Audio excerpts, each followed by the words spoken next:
Well, what's the second part of that? The second part of that is this here. How do we respond with certain things according to the kingdom? You might say, well, what do you mean by that? Well, it's this.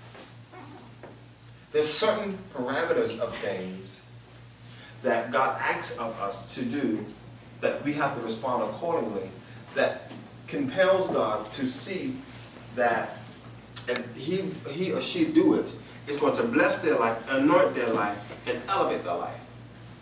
Now the elevation sometimes is really up to us based on how we obey God. So a lot of times it's not God being holding up something, it's us holding up something. So a lot of times as we respond to the hand of God, to the leading of the Lord, according to the commands He's given us, it brings forth the blessings and the elevation that we desire or know God has promised to our life.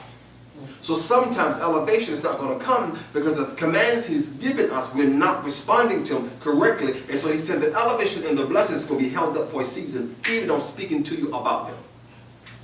Not mercy blessings, which is the just and the unjust. Not that. We're talking about the obedient ram.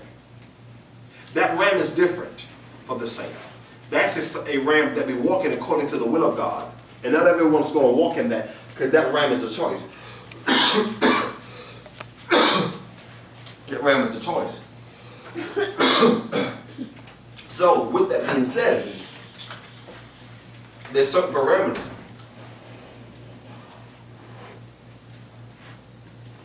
that we have to walk out according to the things that He's commissioned us to do. All right.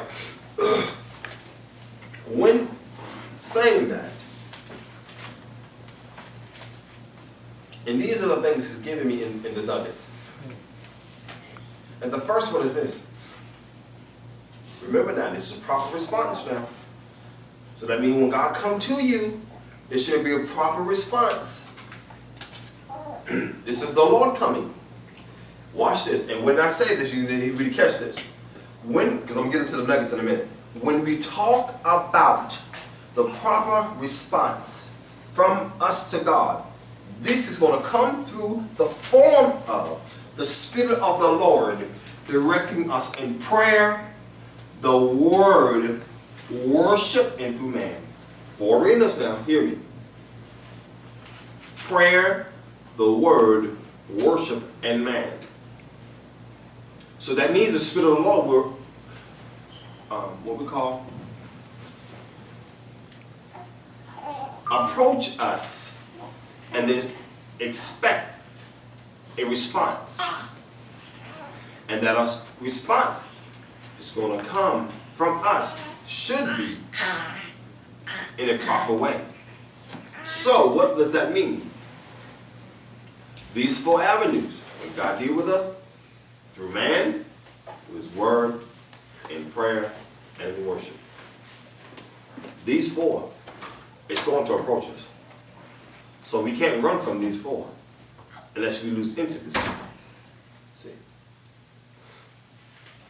Unless we lose intimacy. Because the main 3 is impersonal. And then the other one, the next one is interpersonal.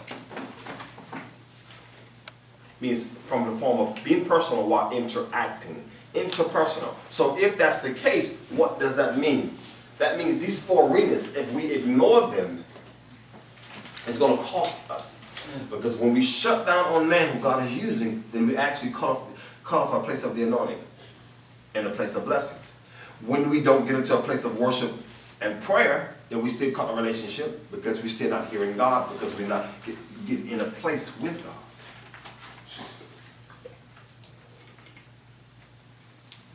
So that's why getting in the Word is important. Getting in prayer is important. Worshiping Him is important. And hearing those God has ordained to speak to our spirit is important. Okay, now let's get into, so just remember, those are 4 ways that God's going to approach us now. And He expects a proper response. Okay,